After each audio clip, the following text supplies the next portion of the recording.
Graça e paz, irmãos, da parte de Deus, nosso Pai, do nosso Senhor e Salvador Jesus Cristo. Estamos hoje aqui iniciando o nosso estudo da Carta de Paulo aos Romanos. Estaremos estudando os versículos de 18 até o versículo 32, separados em duas aulas, que estaremos gravando hoje, mas estaremos dividindo esse estudo para que os irmãos possam se concentrar nos textos.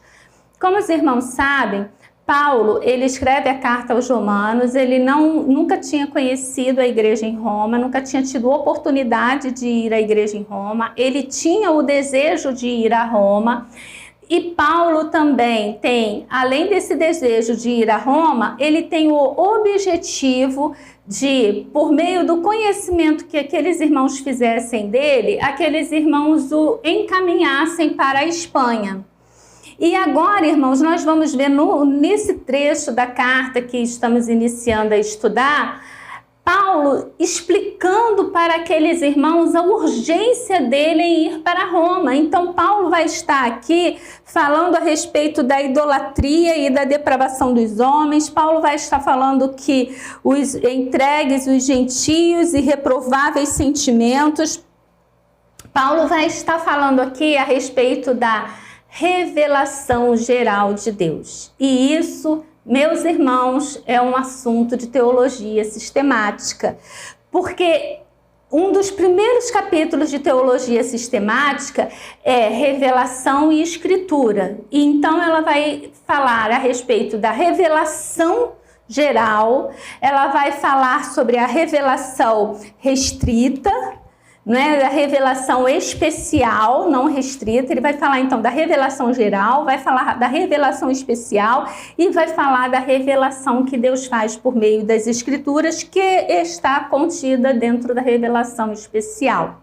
Então, essa vai ser uma aula um pouco diferente. Eu não vou me deter assim versículo por versículo, e estaremos utilizando outros versículos, porque esse tema é um tema muito importante. Se você é um estudioso da Bíblia, você precisa entender, e nós como cristãos precisamos entender a urgência da evangelização.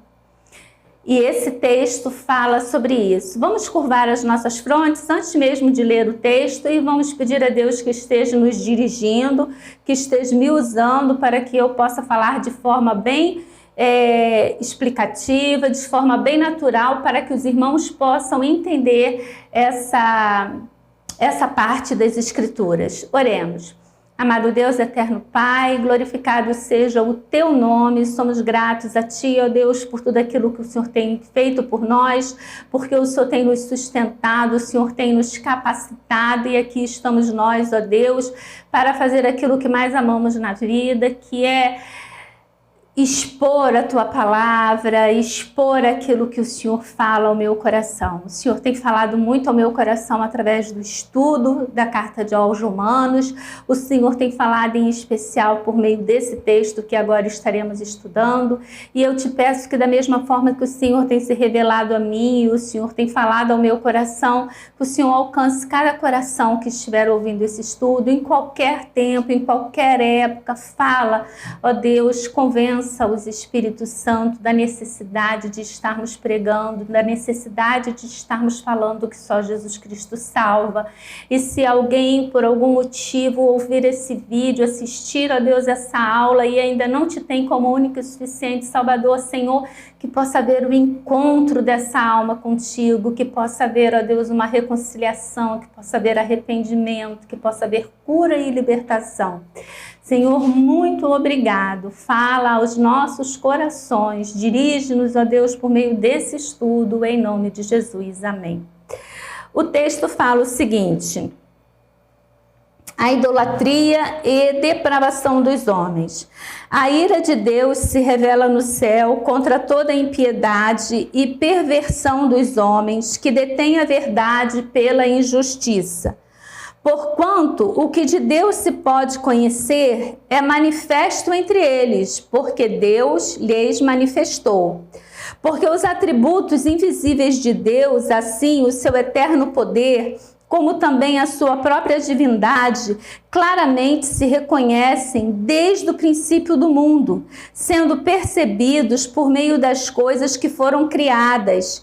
Tais homens são, por isso, indesculpáveis.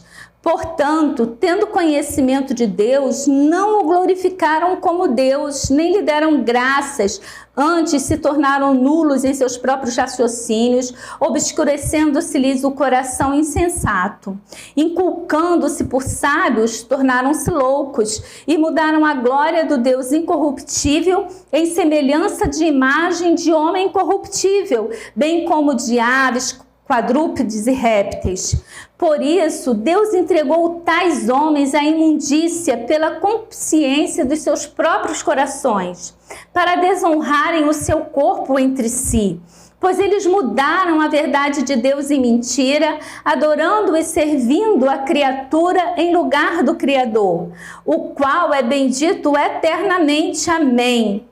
Por causa disso, os entregou Deus às paixões infames, porque até as mulheres mudaram o modo natural de suas relações íntimas, por outro, contrário à natureza. Semelhantemente, os homens, também deixando o contato natural da mulher, se inflamaram mutuamente em sua sensualidade, cometendo torpeza, homens com homens, e recebendo em si mesmo a merecida punição do seu erro. E por haverem desprezado o conhecimento de Deus, o próprio Deus os entregou a uma disposição mental reprovável para praticarem coisas inconvenientes, cheios de toda injustiça, malícia e avareza e maldade, possuídos de inveja, homicídio, contenda, dolo e malignidade, sendo difamadores, caluniadores, aborrecidos de Deus, insolentes, soberbos, presunçosos, inventores de males, desobedientes aos pais, insensatos, pérfidos, sem afeição natural e sem misericórdia. Ora, conhecendo eles a sentença de Deus de que são passíveis de morte os que tais coisas praticam, não somente as fazem, mas também aprovam os que assim procedem. O texto é bem claro, não é, irmãos? E esse texto, ele fala justo da revelação geral de Deus. O que é a revelação geral de Deus? A revelação geral de Deus, ela consiste na manifestação que Deus faz de si mesmo e seus desígnios a todas as pessoas, em todos os lugares e em todos os tempos. Entenderam? Então é a manifestação de Deus a todas as pessoas, a toda a humanidade, a quem já existiu, do Iapoca ao Chuí, do Polo Norte até o outro extremo do mundo, lá dos polos, que aí eu já nem sei mais aqui, devia ter feito lá a anotação, né, dos extremos do mundo.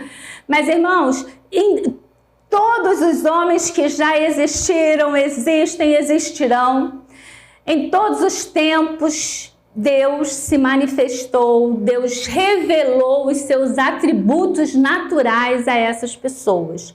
Ninguém pode dizer que Deus não se revelou a eles. E aí Paulo diz aqui no versículo 19, porquanto o que de Deus se pode conhecer é manifesto entre eles. Eles quem? A humanidade, os homens. Porque Deus lhe manifestou. Deus se manifestou.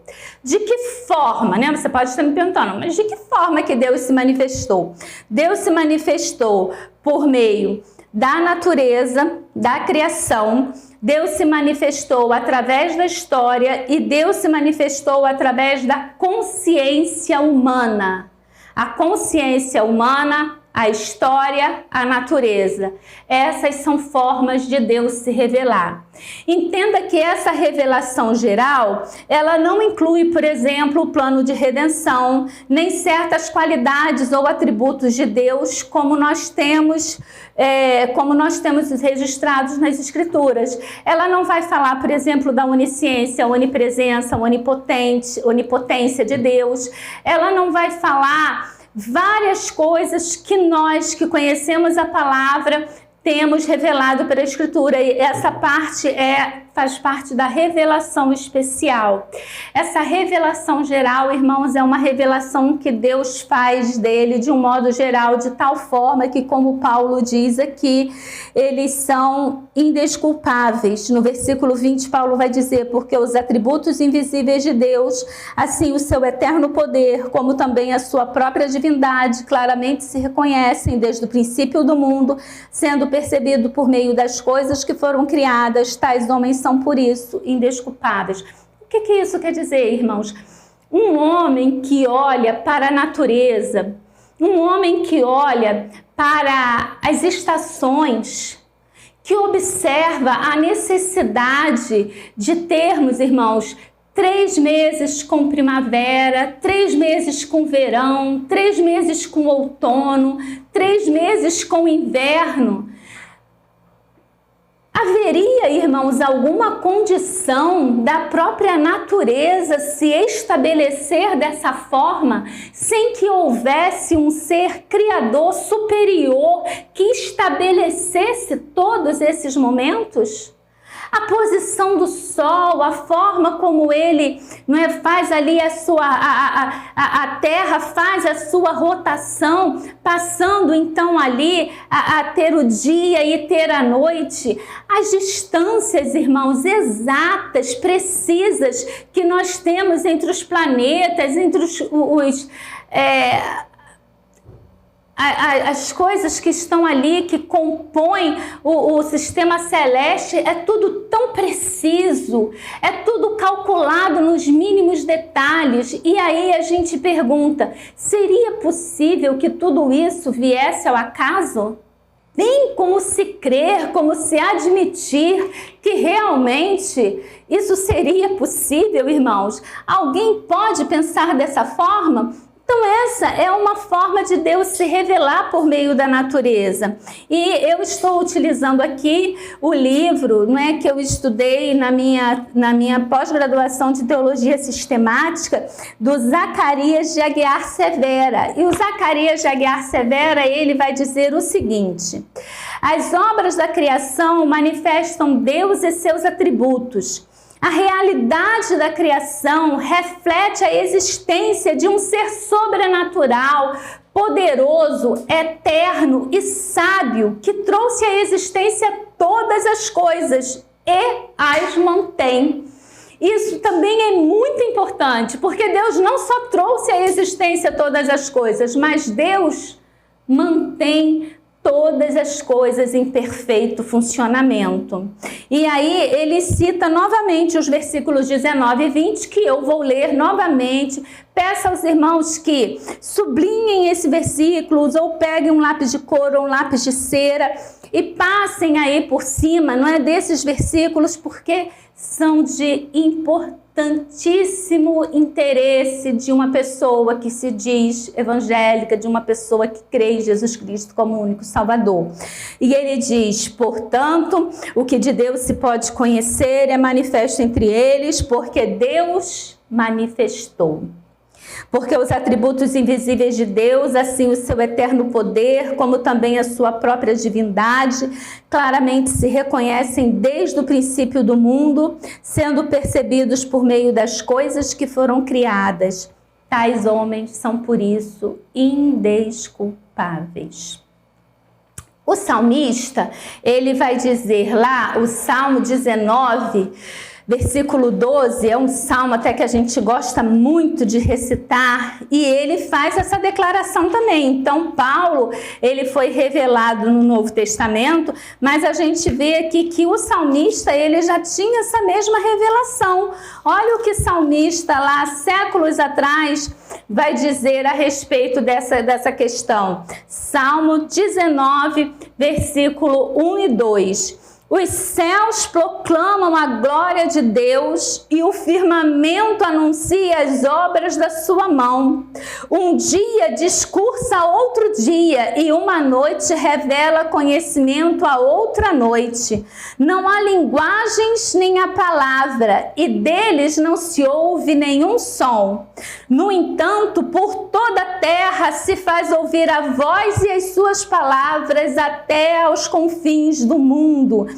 Aí pôs uma tenda para o sol, o qual, como noivo que sai dos seus aposentos, se regozija como herói e percorre o seu caminho. E aí o salmista vai falando, e eu gosto muito do versículo 8, quando ele diz que os preceitos do Senhor são retos e alegram o coração. O mandamento do Senhor é puro e ilumina os olhos. Então aí está a declaração do salmista. Também ele declara no capítulo 8, versículo 1 e 3, ele vai fazer uma declaração também a respeito disso. Ele vai dizer: o Senhor, ó Senhor, Senhor nosso, quão magnífico em toda a terra é o teu nome, pois expuseste nos céus a tua majestade. Quando contemplo os teus céus, a obra dos teus dedos, e a lua e as estrelas que estabeleceste, que é o homem que dele te lembres, e o filho do homem que o visites. Então aí está também o salmista, né, outro salmista, mais uma vez revelando ali a grandeza. Imagine o salmista ali, né, tendo apenas a lei, tendo apenas ali nesse momento, poderia ter um ou outro profeta, mas ele olhava para o universo, ele olhava para a extensão da natureza, para a extensão do universo, e ele conseguia conceber que somente um ser superior poderia ter criado tais coisas. Por isso que é indesculpável, porque essa percepção ela é dada a todos nós. Todos nós temos essa capacidade de entender, e principalmente, irmãos, o próprio homem. Como que você pode olhar para um homem, para as minúcias do nosso corpo, para os detalhes de DNA, de células, a forma como se dá uma concepção e uma gestação? Como você pode olhar para um bebê recém-nascido, perfeito, com tudo ali em funcionamento, uma máquina, irmãos, que nenhuma tecnologia pode substituir. Assim é o nosso corpo humano, assim é a nossa mente, assim é o sistema, não é, ocular, digestivo e tudo mais. Por isso são indesculpáveis. E ele vai dizer: Deus se manifesta na criação não apenas pelo ato de criar as coisas, mas também pela sua constante ação no mundo para manter e dirigir as coisas criadas. Porque ele mantém as estações, ele mantém os dias, não é? São 24 horas, e aí dentro daquelas 24 horas você tem ali o período que é noite, o período que é dia. No período da noite, descanso, porque o corpo necessita do descanso, e a cada 24 horas formando ali o mês, e a cada 30 dias você vai formando ali o trimestre, e a cada trimestre você forma uma estação, e essa estação forma o ano, e aí começa tudo de novo. Como pode tudo isso vir do acaso? Como pode? Paul Tillich argumenta que oceanos e estrelas, plantas e animais, corpos humanos e almas são meios naturais de revelação, e muitos são os eventos da natureza usados na revelação. Os movimentos do céu, a mudança do dia e da noite, o crescimento e declínio, o nascimento e morte, catástrofes naturais, tudo isso é manifestação de Deus. Paulo afirma que Deus dá testemunho de si mesmo. Lá em Atos 14, versículo 17, Paulo dá um bonito testemunho a respeito disso. Atos 14, versículo 17.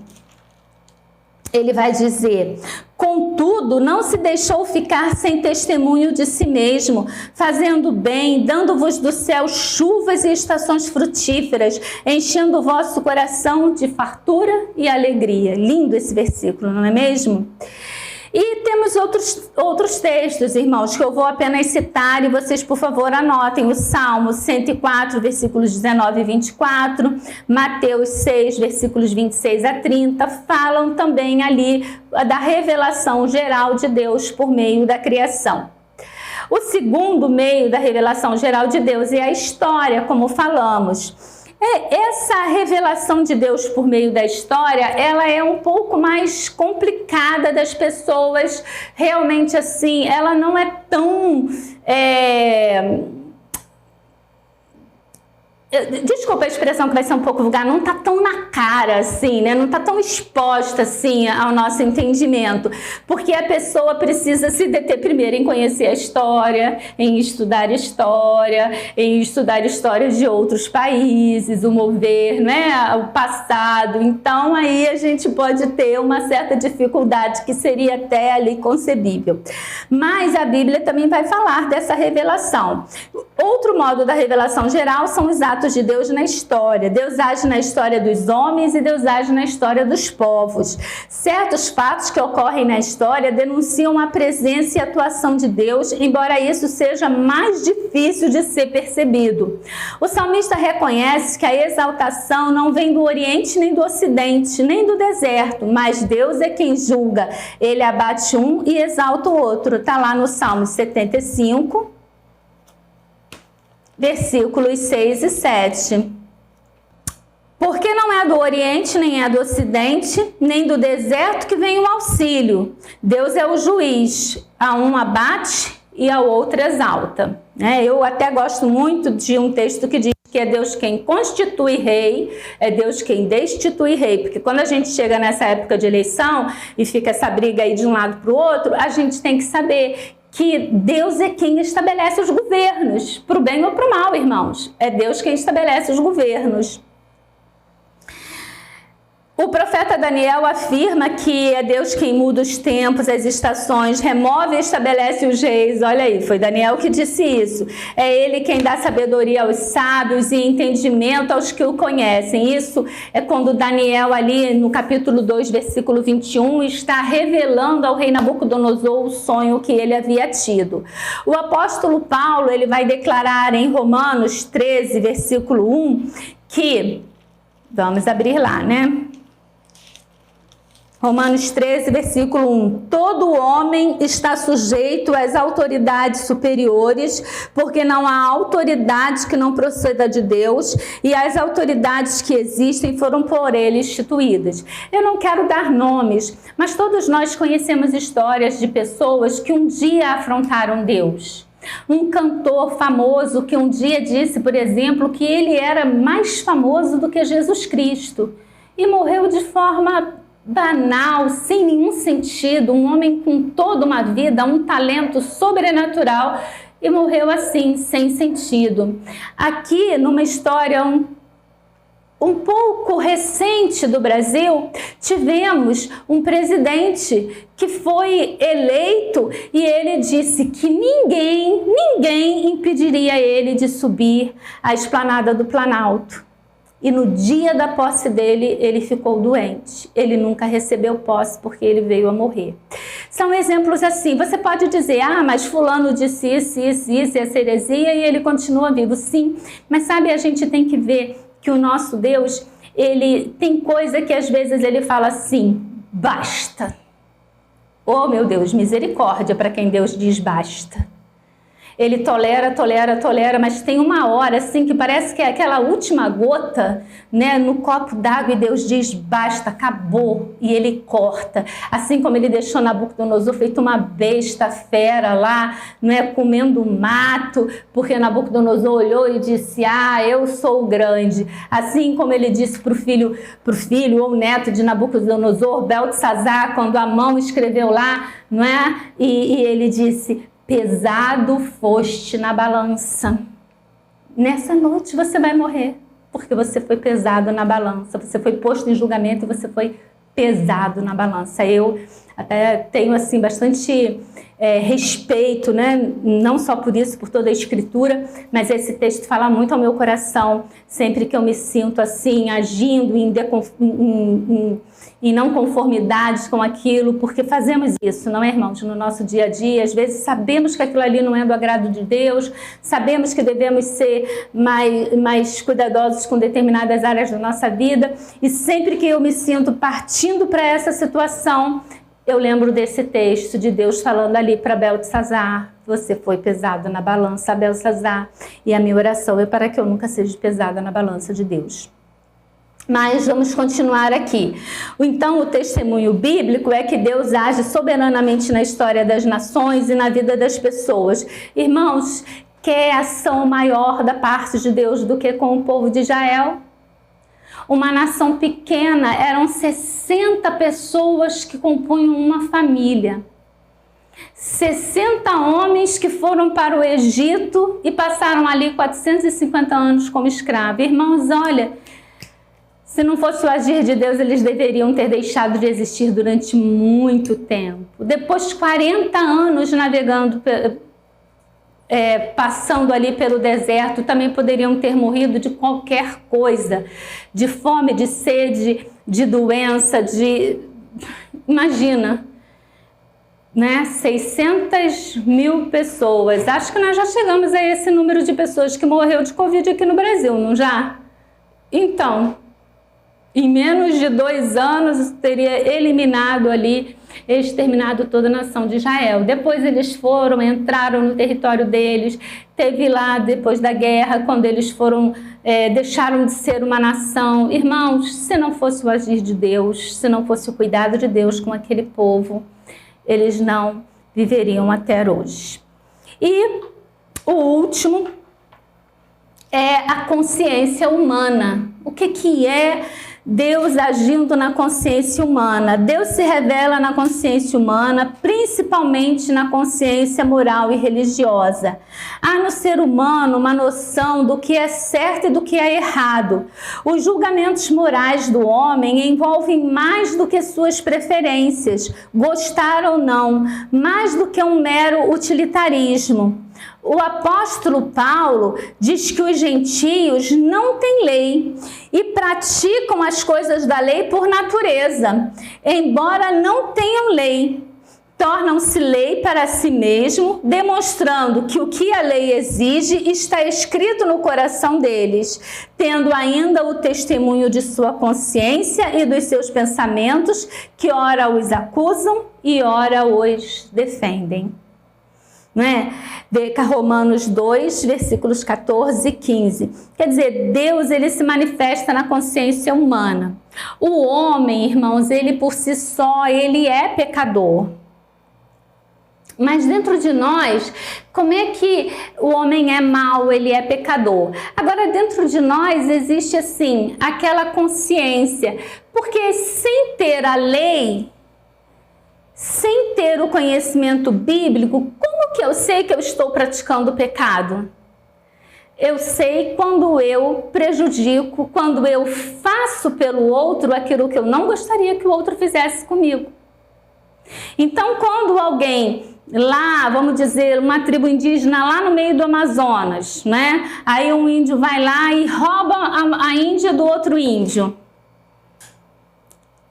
Ele sabe que ele está errado, porque aquela índia era a esposa do outro índio, ainda que não tenha casamento, não tenha certidão, havia um relacionamento afetivo, emocional, e um terceiro se intrometeu na história. Com certeza aquele índio que perdeu a Índia, ele fica magoado. E aí está, irmãos, e muitas das vezes nesses lugares aí vai ter punição, para um ou para ambos, eu nem sei. Tanto é que em toda a humanidade existem as leis. A lei é a demonstração de que a consciência do homem mostra que ele está agindo em não conformidade com aquilo que Deus estabeleceu. Outra coisa que demonstra isso de forma muito clara é a questão, irmãos, de que em qualquer lugar que você vá e que entre um missionário para pregar o evangelho, aquela cultura, aquelas pessoas, elas vão ter uma forma de adoração. Elas vão ter alguém para quem elas confessam o pecado e aquilo que incomoda o coração delas. Existe da parte de todos nós uma necessidade de nos relacionarmos religiosamente com Deus. E aí muitas pessoas, é por isso que Paulo vai dizer aqui, o que Paulo diz aqui no texto que lemos? Ele vai dizer, portanto, tendo conhecimento de Deus por meio da natureza, por meio da história, né, por meio da consciência, o que o homem fez? Não o glorificaram como Deus, nem lhe deram graças, antes tornaram nulo os seus próprios raciocínios, ou seja, ele procura anular aquele pensamento que faz ele olhar para o céu, para a natureza e pensar, existe um ser superior que criou todas essas coisas. E aí ele anula a consciência dele e ele cria uma imagem. Ele faz um boneco de barro, ele faz um boneco de madeira e ele passa a adorar aquele boneco que ele fez como se aquele boneco fosse o criador de todas as coisas. É possível entender tal raciocínio, irmãos? É possível? Isso é totalmente insano.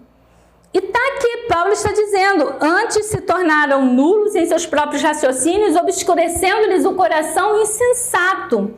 Inculcando-se por sábios, tornaram-se loucos, porque quando eles inventam um ser para adorar, eles se acham muito sábios por ter criado aquela criatura, na verdade eles estão sendo loucos. E eles mudaram a glória do Deus incorruptível em semelhança da imagem de homem corruptível, bem como de aves, quadrúpedes e répteis. O que Paulo está dizendo aqui? Ao invés de adorar o Criador, eles olham para a vaca e eles dizem, a vaca criou todas as coisas. Eles olham para o bezerro, eles olham para o sapo, eles olham para as aves, todos esses animais a gente vê lá, né, algumas religiões que não podem comer carne porque a vaca, o boi são animais santos, que não podem fazer determinada coisa porque aquele ser é um ser santo, que depende da proteção deles. Eles servem a um Deus que depende da proteção deles. Nós servimos a um Deus que nos criou, nos protege, nos guia, nos dirige. E de repente os homens em sua sã sabedoria, em sua sabedoria extrema, eles criam um ser para ser adorado e um ser que precisa da vigilância deles, do cuidado deles. Aí Paulo vai dizer, mudaram a glória do Deus incorruptível em semelhança de imagem do homem corruptível, bem como de aves, quadrúpedes e répteis. Por isso Deus entregou tais homens à imundícia, pela concupiscência do seu próprio coração, para desonrarem o seu corpo entre si. Esse cuidado que Deus tem para conosco, de não nos deixar, irmãos, ir até o fundo do poço. Deus tira a mão. E é por isso que a gente vê a humanidade cada vez mais corrupta, a humanidade cada vez mais entregue às paixões insanas, às paixões infames desse mundo. Nós vemos aí essa mistura de sexo, essa confusão toda aí nessa parte sexual que existe, porque não existe um limite, irmãos. Não existe um limite, então, do relacionamento natural que Deus criou entre homem e mulher, começa a se relacionar com crianças. Vemos a prática da pedofilia, vemos a prática de pais com filhos, pais que abusam dos seus próprios filhos, incesto. Entendeu? É cada coisa que a gente vê aí que nada mais é do que essas paixões infames às quais Deus os entregou. Porque eles mudaram a glória do Deus corruptível, a glória do Deus incorruptível em semelhança da imagem do homem corruptível. Essa primeira parte do texto nós vamos encerrar aqui. Eu espero você na próxima aula, quando nós estaremos, inclusive, apresentando alguns quadros e indo mais a fundo ainda nessa parte aqui desse material. Que o Senhor possa estar abençoando todos vocês, que essa aula possa ser de grande proveito e crescimento espiritual de todos nós. Em nome de Jesus, amém.